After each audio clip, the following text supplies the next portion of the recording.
Guys, welcome back to Defi, Degens, Drip, and Farm for Poverty, where on this channel, our vision is to empower the impoverished by helping you find financial freedom through crypto assets. Please subscribe and leave a comment and a thumbs up. Hey guys, welcome back. DeFi, Degens, Drip, and Farm for Poverty. So, going to be giving you guys an update from Forex Shark reference interviews that he's going to be doing coming up tomorrow, a couple hours. And also the FUD that was in the community, he's addressed all that so we can move forward and have an epic launch and get back to making money. But let's just first, he's got a lot of messages in here, so we're just going to read it straight from the GOAT himself, and then you guys can make your own decisions. So first up, we got the AMA with our boy Lee over at Driptopian. Shout out to Lee and Driptopian. He's done an amazing job building his community and keeping the positive energy and drip. So that will be really cool to see. I think that'll be 2 a.m. my time, so I won't catch it live, but definitely check out his channel and jump into his chat. I think he streams also on Twitch if you want to check it out there. So lots to talk about. There was a bit of confusion that I saw about dogs crediting, and it comes from something I said in an AMA which was not worded perfectly and then taken out of context. I was referring to the fact that you will get a 1-to-1 credit based on dogs and dogs LP that you held at pause. I shared some info about our single asset auto compounding pool that would allow you to stake single asset dogs to earn BNB, which is then used to auto compound you into the dogs BNB farm, and I spoke about how that's a great way to move from single asset dogs into dogs LP. I was also talking about how it's more difficult to program LP tokens, so the way LPs will be credited will be different than single asset dogs. With that said, of course, people who held dogs at the point of pausing will get credited dogs, and those who held dogs LP will be credited dogs LP.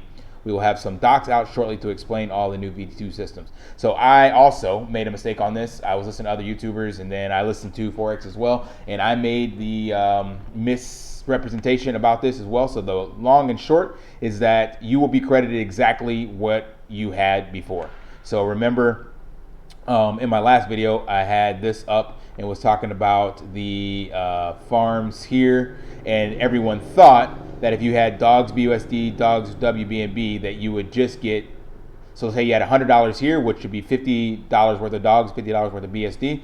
We all thought that you were going to get $100 worth of dogs, and then those dogs would be locked up for locked with a 90% sell tax. That is not correct. As you saw in the Telegram post, you will get this. If you had this, you'll get that. If you had this, you'll get that. And if you had single asset dogs, you'll get single asset dogs. So basically the same way the pig crediting was done. Remember when we had pigs credit, you got exactly what you put in. So false alarm, everything's Gucci there. Glad he cleared that up. All right, let's get back to Telegram. Had a meeting with Scratchy team today, and development has been completed.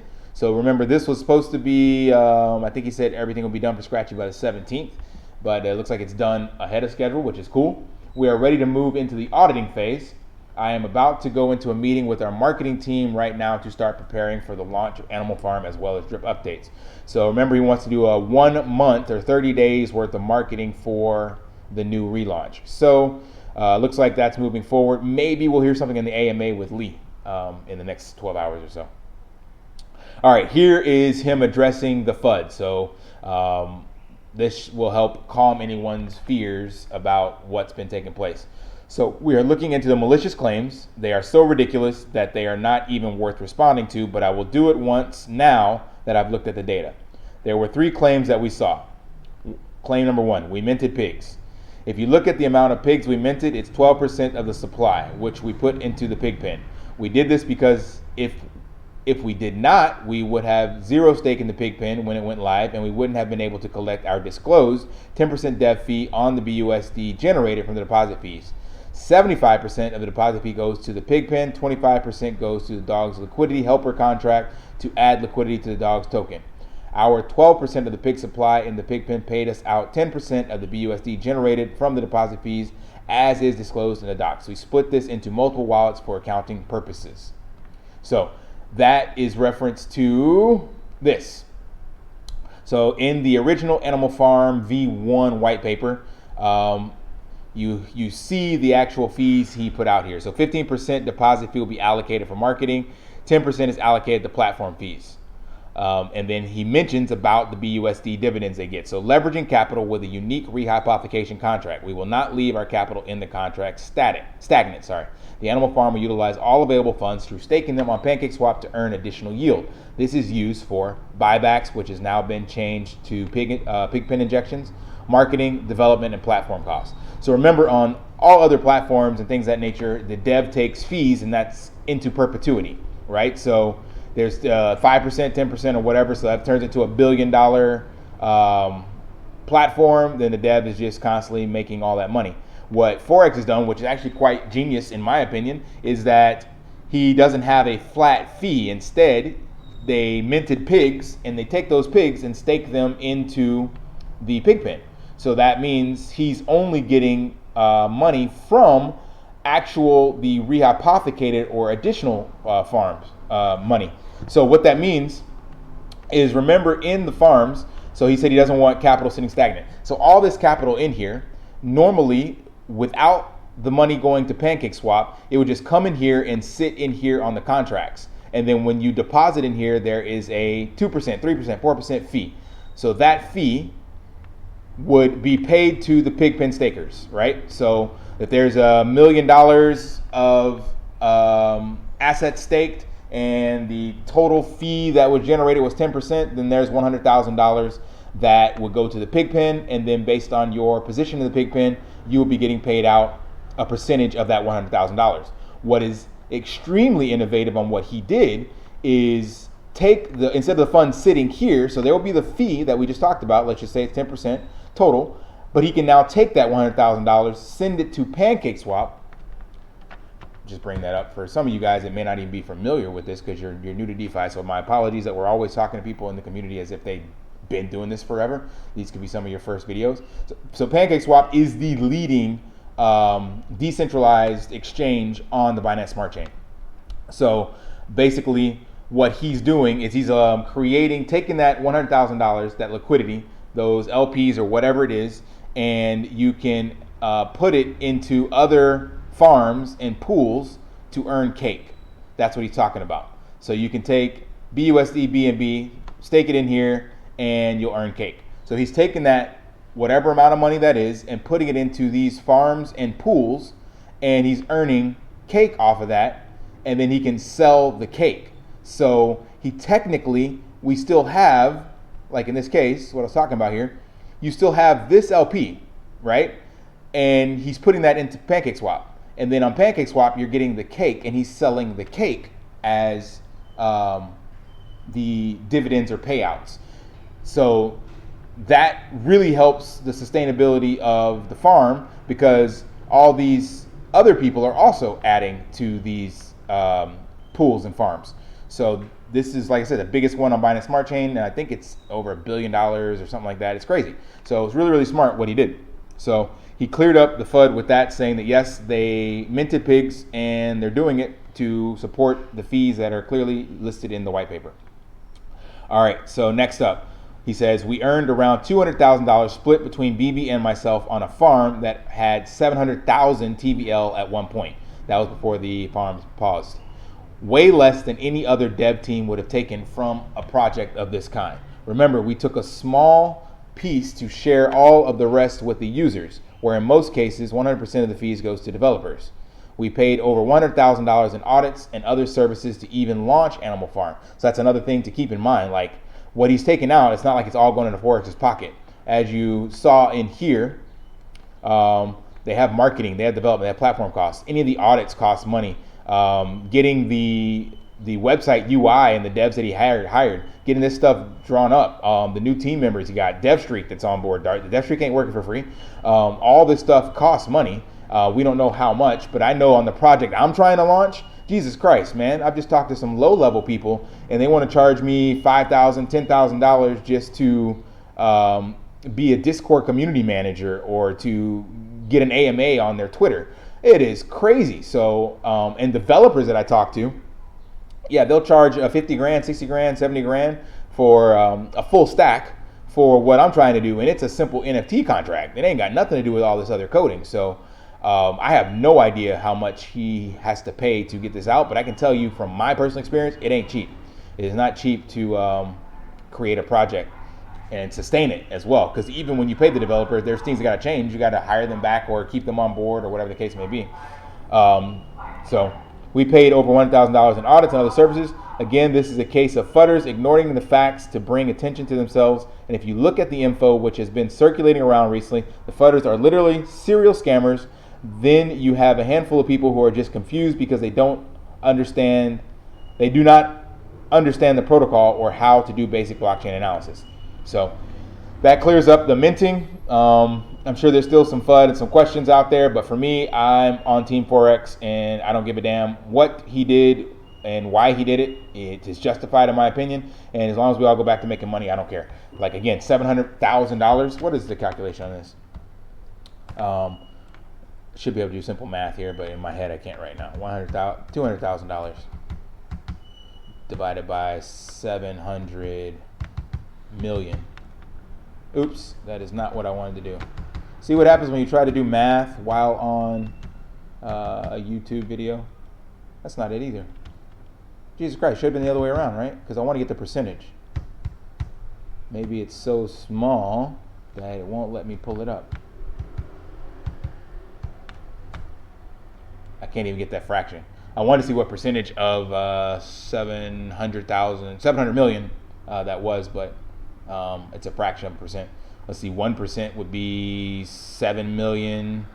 1/10 of a percent would be 700,000. So it's less than 1/10 of a percent. That's the best I can tell you without trying to do the math somewhere else. All right, next up. Some funds earned, here we go. Some of the funds earned from re-op application lending are not in the wallet, therefore were mismanaged. Oh, this is a claim number 2. So some people said that the funds were mismanaged because they didn't see them in the wallets, or Forex lost money. Like I saw that in a post somewhere. It's like Forex lost money.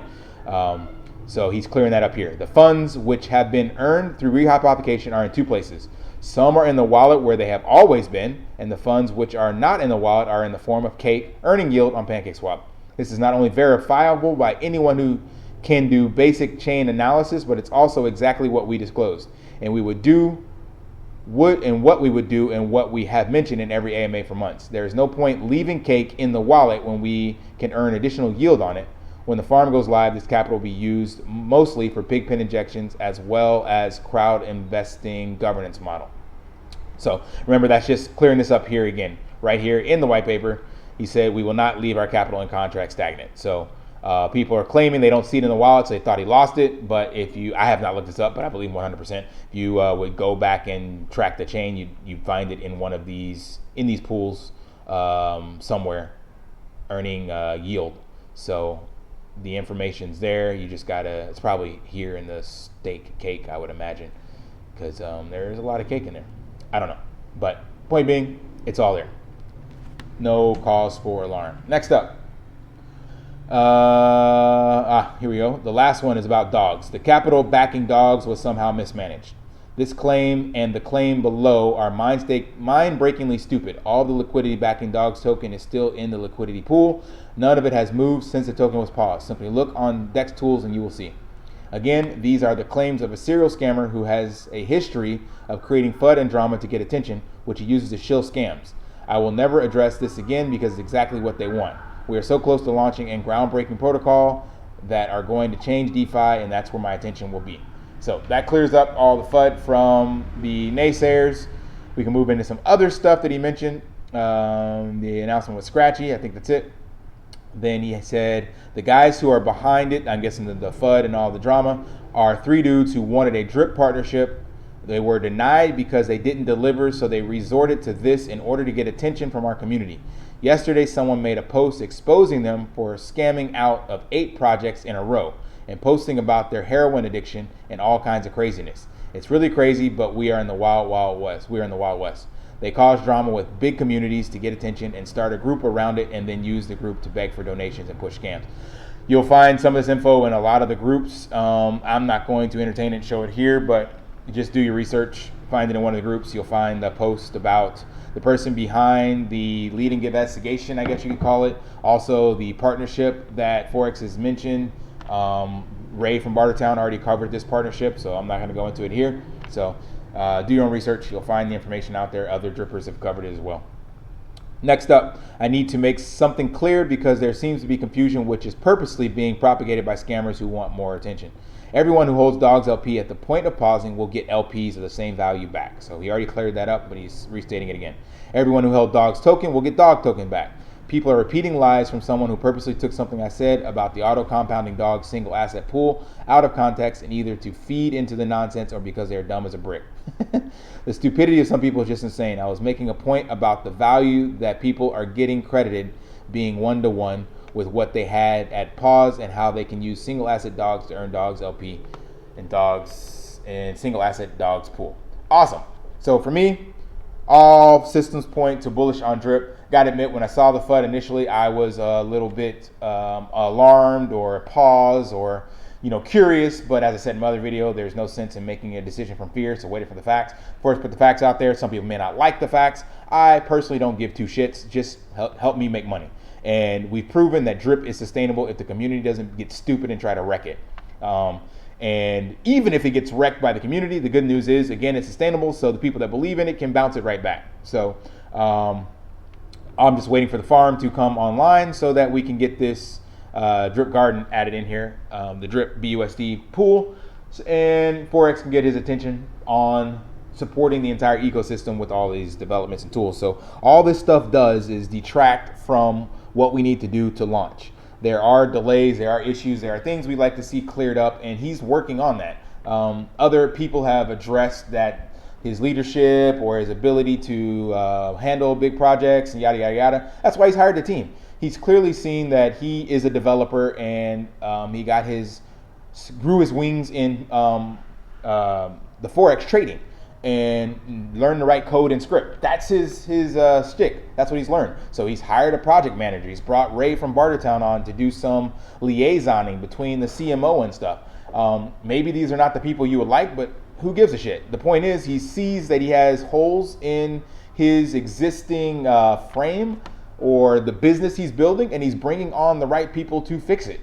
Not a single business that makes it to $1 million, $1 billion evaluation or whatever the case may be was done without the help of a bunch of other people and a lot of bumps in the road along the way. Man, I can't tell you the number of businesses that went bankrupt and then became $1 billion businesses. It's because they have to learn. Like, the only thing you can do is make mistakes and fail and fall on your face and get back up and reevaluate. That is literally the physics of progress that I learned from Tom Bilyeu. If you're not making mistakes and you're not having issues, then you're not trying hard enough. So, you can scream from the rooftops about the FUD, the drama all you want, but the point is, Forex is actually trying to deliver. Has he made some mistakes? Will he make more in the future? Yeah, you can bet on that, and that's a good thing because he'll make them and he'll learn, and then he'll continue to grow and develop as a developer, and then he'll hire the right people to help the project grow as a community and as a $1 million, $1 billion project. Hell, $700 million market cap, and it only ran for like a month, right? So with all these new developments, this could easily be $1 billion. Same thing happened with Time Wonderland. It got to like $1 billion, but people in DeFi are not CEOs. They're not business people. They just got kind of thrown into this, and now they have 100,000 members, like you see in the drip community, and that's like managing a multi-million-dollar international company. Like, it is crazy. There's no way they're prepared for that. These people didn't expect these things to blow up that quickly, and now they have the growing pains. So, take it with a grain of salt, and don't FUD your own bag, and just if you believe in it, keep hydrating, keep dollar cost averaging, and take profits responsibly. It's really that simple. And then shut down all the FUD or turn out the channels, get out of those other chats, and do your part, as Ray says, put your brick in to help onboard people and educate people, bring them into the space. That's what it's all about. There's nothing else that needs to be said. Let Forex do his development. Let his team members that he's brought on do the best they can at managing the team. And as they make mistakes, give them grace. As long as you're still getting paid and the contracts haven't been exploited, what's there to complain about? That's my 2 cents, my 2 Satoshis on the matter. All right, until next time, guys, lift daily and achieve your impossible. See ya.